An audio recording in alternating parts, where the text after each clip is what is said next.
teman-teman, kembali lagi di Entrepreneur Talks di channel Ace Commerce. Dan hari ini kita benar-benar punya kesempatan yang sangat gemilang di mana kita dapat menginterview Pak Diko. Pak Diko, boleh perkenalkan diri? Halo semua, nama saya Diko. Udah sih gitu aja paling.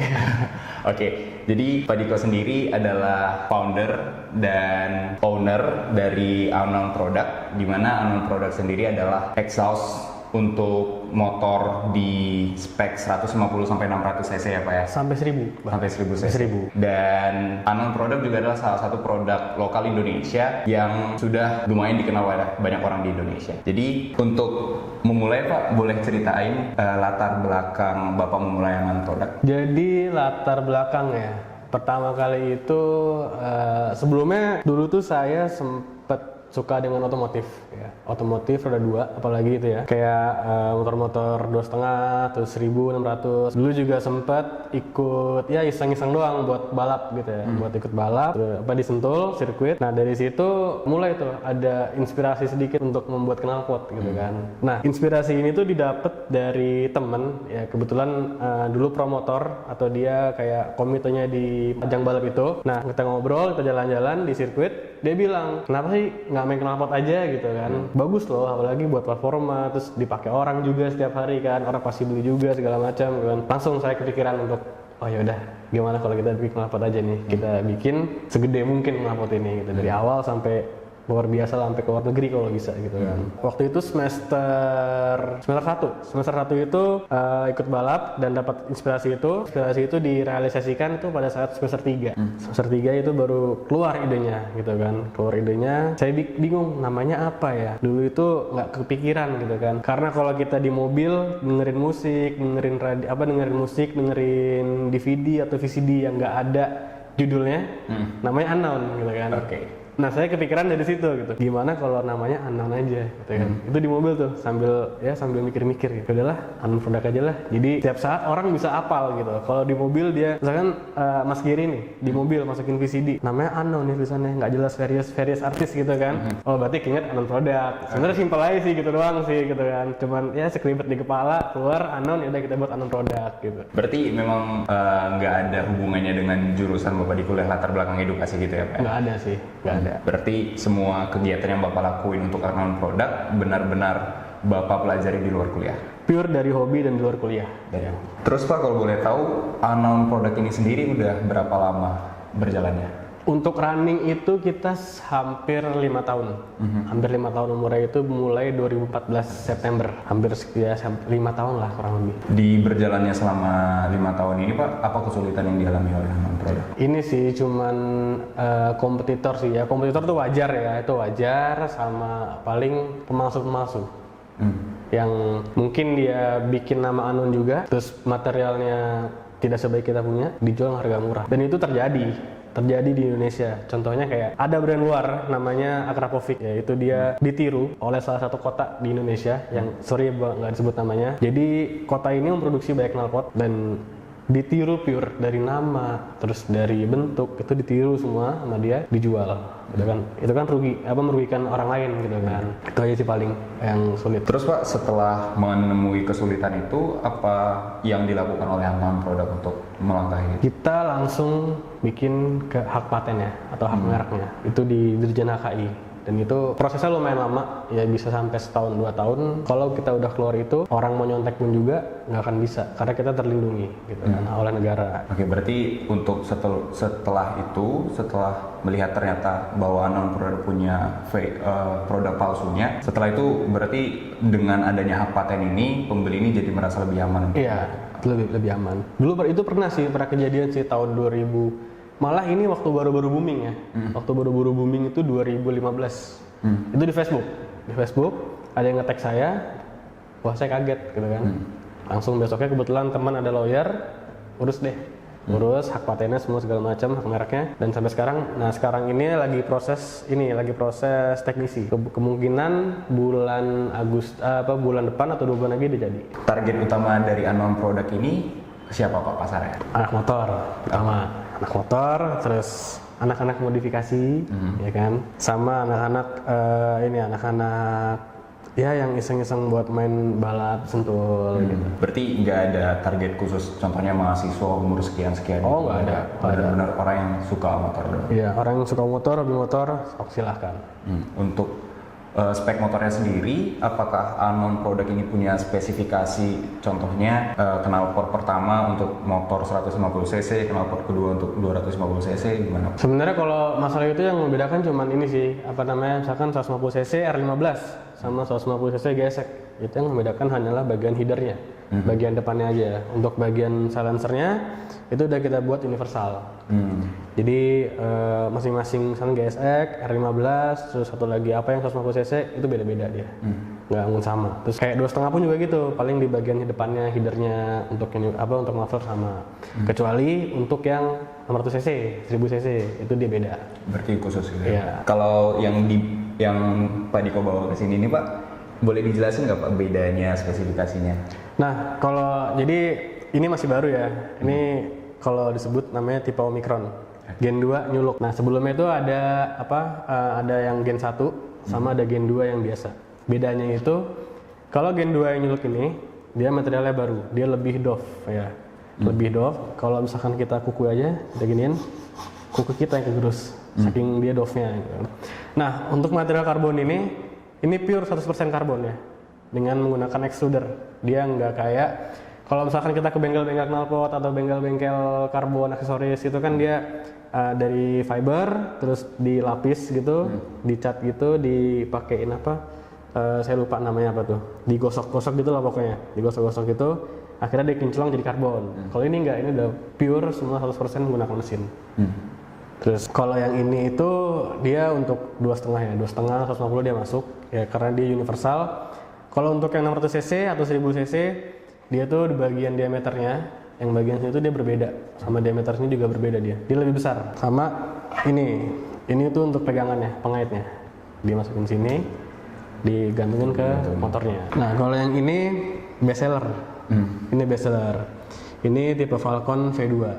Nah kalau saya itu bikin model itu apa ya, jatuhnya seasonal. Kalau anak teknik ini sih pasti tahu seasonal ya, ya kan. Jadi misalkan bulan Januari sampai Februari, yuk kita bikin Falcon V1 nih, bikin yang V1, nanti kemungkinan yang V1 itu nggak akan keluar di bulan depan, mungkin keluar V2. Nanti V2 kita main lagi 3 bulan, 4 bulan, belum tentu nanti V2 lagi keluar yang bulan depannya. Nanti yang gini yang keluar, gitu. Jadi kita main seasonal. Kalau yang ini dia baru lahir sebenarnya. Ini baru sekitar 2 bulanan ya. Ini upgrade-nya dari, jadi ada namanya Falcon V1 ya, versi 1. Nah, V1 itu awalnya nggak karbon, dia bahannya stainless steel. Kita bikin karbon, jadi yang kayak gini dia, karbon itu. Nah ini untuk yang V2, oh ya sama satu lagi, kalau untuk yang V2 ini, dia ada decibel killernya. Jadi kalau yang suaranya kebisingan atau terlalu keras, tinggal pakai baut aja dia dimasukin. Sama ya untuk karbonnya, dia juga nggak manual ya, dia extruder ya. Dia udah full mesin semua. Istilahnya kalau zaman sekarang, namanya carbon vacuum. Sama di bagian moncong belakang sini dia udah CNC semua. Jadi yang ini CNC, ini juga CNC. Jadi kalau yang custom kayak di luar gitu kan, itu mereka manual. Jadi ada alatnya, pipa stainless itu dipukul pakai kayak bentuknya corong gitu, biar jadi hasilnya bulat gini. Cuman kekurangannya sebenarnya bagus kalau manual gitu. Cuman kekurangannya dia nggak presisi nih, nggak presisi dia, nggak bulat. Jadi buat dimasukin ke sambungannya kadang-kadang lebih gede yang ini, lebih gede yang ini atau lonjong. Jadi kita produksi dengan menggunakan CNC aja. Jadi biar lebih bulat gitu loh. Katanya juga lebih bagus. Berarti yang bestsellernya yang Falcon V2. Ini bestseller banget. Boleh jelasin nggak Pak? Kira-kira kenapa itu bisa jadi bestseller? Gimana ya? Kenapa bisa jadi bestseller ya? Mungkin karena modelnya kali ya. Mungkin karena modelnya, terus dia juga ada dilengkapin sama DB killer gitu kan. Terus kalau ini sih kita bilang ini masterpiece-nya dari Anon tuh ini. Ya. Karbonnya pun juga bahannya beda sama yang ini atau sama tipe Omicron yang pertamanya itu beda. Dia gloss, dia mengkilat gitu. Dan mungkin lebih eye catching. Kalau di poles atau dikasih kit lebih keluar lagi warnanya. nggak tahu juga sih orang tiba-tiba banyak banget minatnya buat yang ini gitu kan. Apa mungkin ya kan itu kan selera mereka gitu kan, selera orang-orang lah ya. Tapi dari kemarin begitu kita keluarin yang Falcon ini minatnya banyak gitu. Untuk bentuknya sendiri itu Bapak yang desain untuk bulat kah? Karena kalau knalpot motor kan itu ada bentuknya kayak diamond gitu yang segitiga, dan untuk bentuk dari unknown product ini Bapak sendiri yang desain kah? Atau? Jadi pertama saya bikin draftnya di kertas, terus saya kirim ke anak bagian AutoCAD, gambar di situ. Jadi gambar itu pakai Inventor. Jadi dari ukuran, gambar dari situ semua. Oke. Berarti benar-benar dari hobi banget nih. Dari hobi. Akhirnya bisa ngedraft, bisa ngelakuin perhitungan knalpotnya sampai akhirnya jadi dan sudah berhasil juga di-launch untuk kaum penikmat motor di Indonesia. Kita bicarain masalah marketing nih Pak sekarang. Kira-kira yang dilakukan oleh unknown product untuk melakukan marketing itu apa Pak?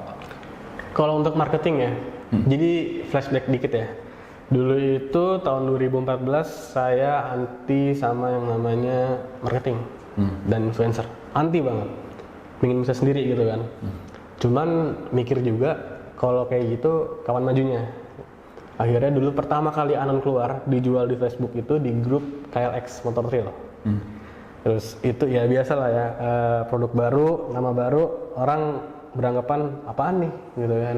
Belum tentu motor gue bagus atau gimana gitu kan. Ya udah, saya tuh orangnya seneng tantangan gitu. Saya bikin di Facebook tuh sama gambar, saya tulis gratis buat yang mau coba gitu. Satu orang gitu. Akhirnya datang satu orang pasang, saya bilang ini gratis tapi lo coba buat ngomong sejujur-jujurnya di Facebook gitu kan. Plus biasanya tuh orang di Facebook atau di Instagram dia lebih seneng ke namanya tes sound, jadi cek suara gitu. Kayak gitu lah ya pokoknya ya. Nggak lama setelah pasang, di videoin sama dia, ini bukan influencer, orang biasa gitu kan. Orang biasa suruh pakai, besoknya di up postingan sama dia di Facebook. Dari situ langsung tek beli. Dari situ percaya kalau influencer atau marketing itu adalah ada tiang utama.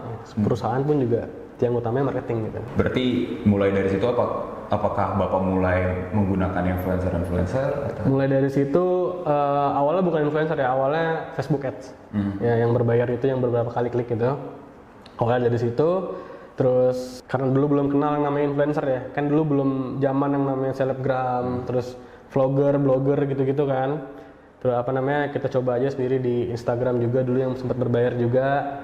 Dari situ berkembang lagi, ketemu temen, kenal sama temen sama Jody Motovlog, terus sama Den Dimas, ketemu riding bareng juga. Saya baru tahu kalau mereka itu vlogger dan YouTuber itu 2015 kalau nggak salah. 2015 sampai 2016 gitu, saya lupa.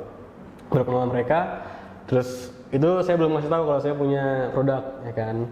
Belakangan ini 2016 awal udah mulai main sama Jody juga, terus karena dia anaknya paham motor juga ya, dia orangnya ngerti juga lah mengenai motor gitu kan. Jadi kan gini, banyak vlogger atau banyak blogger yang tidak mengerti motor gitu, cuman hanya dia ngevlog jalan-jalan tapi dia nggak tahu kegunaannya segala macam. Nah, Jody dan Dimas ini dia orang yang bener-bener pure tahu, ngerti mengenai motor gitu kan.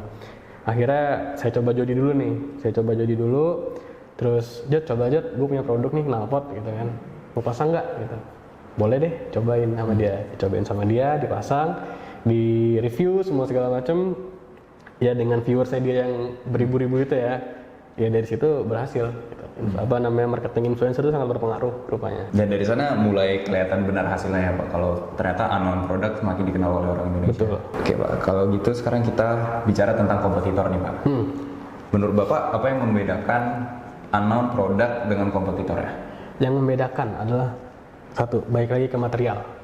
Masih ada beberapa merek knalpot yang dia materialnya ya tadi yang saya bilang karbonnya karbon manual. Terus untuk bagian stainlessnya ini juga stainlessnya bukan stainless yang biasa, kayak orang biasa pakai 201 kan. Stainless itu dia banyak macam ya, 201, 307, 304, 316. Kalau saya pakai 304. Baik lagi ke belakangnya sini di bagian ini dia ada CNC juga. Paling itu doang sih. Berarti yang lebih terlihat oleh mata gitu ya. Lebih ke kualitas materialnya sebenarnya. Untuk itu sendiri Pak, ada konsep bisnis Pak di mana pengusaha itu mengeluarkan modal sedikit-sedikitnya dan dari sana berharap untuk memiliki keuntungan omset sebesar-besarnya. Apakah Bapak Diko itu sejalan dengan pemikiran itu atau Bapak punya pemikiran sendiri? Enggak sih, enggak sejalan sih sama pikiran itu saya. Jadi ya udah, baik lagi ke diri masing-masing ya. Kita menjual secara jujur, menjual barang bagus ya, pasti akan laku. Ya itu, baik lagi ke jujurnya itu, terbuka seperti apa, itu pasti orang akan melek sendiri ya gitu. Daripada bilang ini bagus materialnya ini. Begitu sampai sana, mereka kecewa dengan ini mah bisa bikin sendiri apa gimana gitu kan. Saya sama juga kalau anak-anak sales itu saya bilang kalau ada customer dijabarin apa namanya materialnya apa, ininya apa. Kalau nggak ngerti suruh ngertiin gitu. Lu harus bisa ngertiin mereka gitu dengan gaya bicara lu sendiri. Berarti mungkin kalau kita balik lagi ke cerita Bapak yang pertama, dari testimonial pengguna pertama dari unknown product, kalau semisal di sana pun udah terbukti dari awal kualitasnya buruk, tentu nggak bisa sampai sekarang dong ya? Iya benar. Berarti memang mengutamakan kualitas pertama. Tagline kita itu the best quality exhaust unit. Jadi kayak gimana pun harus terbaik lah. Baik Pak. Oke, kita lanjut Pak. Kalau sekarang unknown product itu menggunakan platform apa Pak untuk melakukan penjualan? Sebenarnya saya nggak terlalu condong ke platform ya kayak Tokopedia, terus Shopee gitu-gitu nggak. Kenapa? Karena ya itu memang baik ya buat customer ya, kayak rekber lah istilahnya ya. Cuman bagi saya itu nggak worth it. Sorry nih ya Tokopedia sama Shopee ya, sorry bang, gue nggak pakai itu. Kenapa? Karena platform itu tuh kalau menurut gue ya, dia tuh kayak menghambat aliran aja sih, aliran uang sih. Yang harusnya hari H kita udah dapat uangnya buat modal lagi, ini kita tahan 3 hari sampai barang datang, baru duitnya ada lagi. Itu doang sih paling. Berarti kayak memperpanjang proses birokrasi. Iya. Gitu. Ya memperpanjang sih dan itu memudahkan customer. Cuman baik lagi ke kitanya sendiri, ke pembuatnya.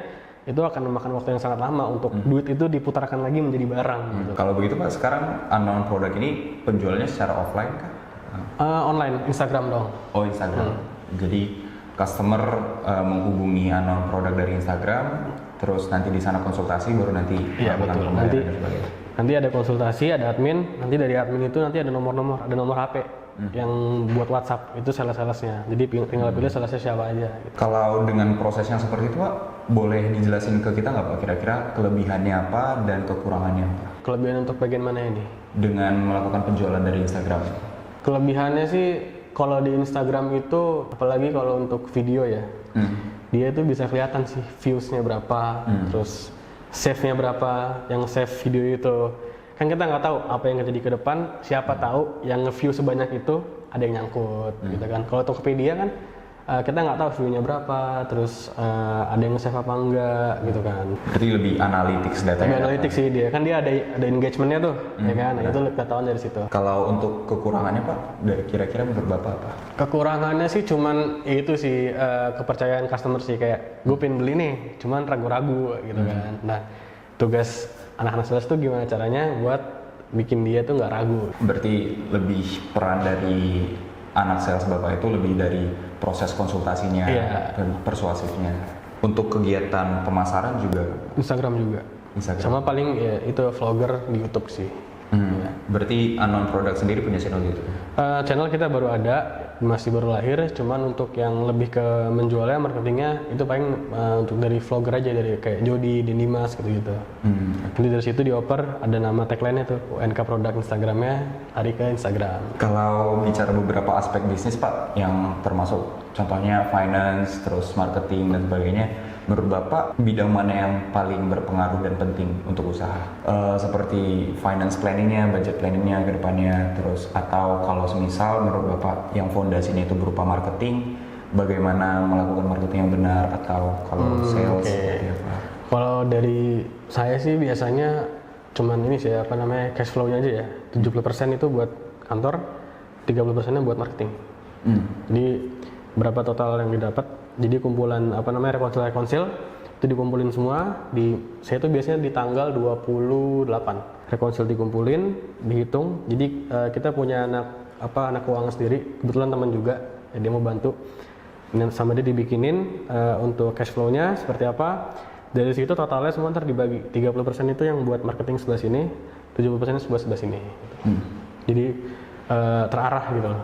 Jadi nggak besok soalnya ada mau endorse nih, kita mau endorse dia nih, Jadi kita nggak ngerogoh duit produksi buat bayar dia gitu. Berarti memang udah direncanakan dan udah diplotin satu-satu. Iya. Kalau kita flashback lagi ke belakang, apakah Unknown Product ini usaha pertama Bapak atau Bapak udah pernah coba beberapa usaha lainnya?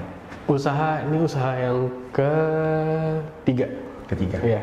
Jadi dulu itu waktu kuliah semester 2 sempet agribisnis.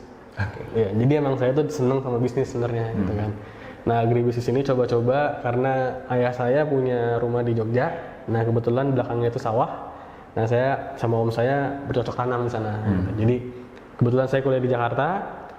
Saya kirim uang ke sana. Setiap sebulan sekali saya ke sana, setiap hari Sabtu dulu. Itu buat jadi kita tanam melon. Melon itu sekitar 35.000 ton. Oke. Ya, karena emang lumayan juga besar sawah kan. Kita tanam di sana. Itu ini ya, apa namanya, dalam melon itu dia ribet-ribet susah ya. Hujan dikit itu udah gagal. Gimana caranya nggak hujan? Terus pertama itu saya jual sepatu. Itu jadi reseller. Kebetulan teman punya bukan toko sepatu ya, dia kayak punya online shop juga. Dia jual sepatu boots, terus sepatu casual Nike gitu-gitu. Saya bantu jualin. Emang sih sebenarnya harusnya dulu masuk bisnis ya, kuliahnya. Kenapa jadi teknik industri gitu kan? Jadi bingung saya. Tapi beda banget dong Pak, dari melon, terus akhirnya ke sepatu, akhirnya ke dunia otomotif. Iya, beda-beda tuh dia. Apakah pengalaman Bapak itu mulus-mulus saja, atau apa kesulitan kayak lowest point dari membuka bisnis usaha Bapak? Pengalaman sih, yang namanya usaha sih nggak ada sih yang namanya jalan mulus kayak aspal baru ya, nggak ada. Kita ambil satu contoh aja, yang melon kemarin yang dulu itu pasti ada aja masalahnya. Kayak waktu itu pernah jam 12 malam saya ditelepon, ada ulet datang. Itu kan tantangan juga ya kan, harus begadang. Terus setelah panen tiba-tiba telepon sama tengkulaknya, ini harganya cuma sekian nih. Wah, nggak bisa dong segala macam. Wah, itu juga tantangan sih. Berarti memang mau apapun jenis bisnisnya, di bidang apapun itu pasti ada kesulitan. Pasti ada. Mungkin pertanyaan terakhir nih Pak, kira-kira kalau ada orang-orang di luar sana yang mau membuka sesuatu usaha dan di bidang apapun itu, apa pesan khusus dari Pak Diko?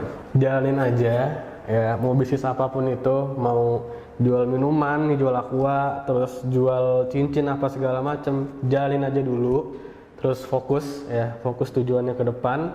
Pikirkan apa yang mau kalian pikirkan untuk misalkan sebulan ke depan, 3 bulan ke depan, 4 bulan ke depan, sampai 2025 semua segala macam, pikirin aja.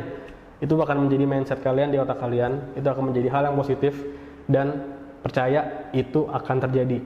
Itu akan sukses di kemudian hari. Jadi jangan pernah berpikiran negatif atau berpikiran, aduh barang gue nggak laku. Pikirkan saja kalau barang itu bisa akan laku, pasti itu berhasil. Oke, kalau gitu. Semoga dari hasil diskusi kita ada sesuatu yang kita dapat dan kita bisa gunakan. Amin. Kalau gitu, makasih banyak Pak Diko. Oke, sama-sama Mas Giri.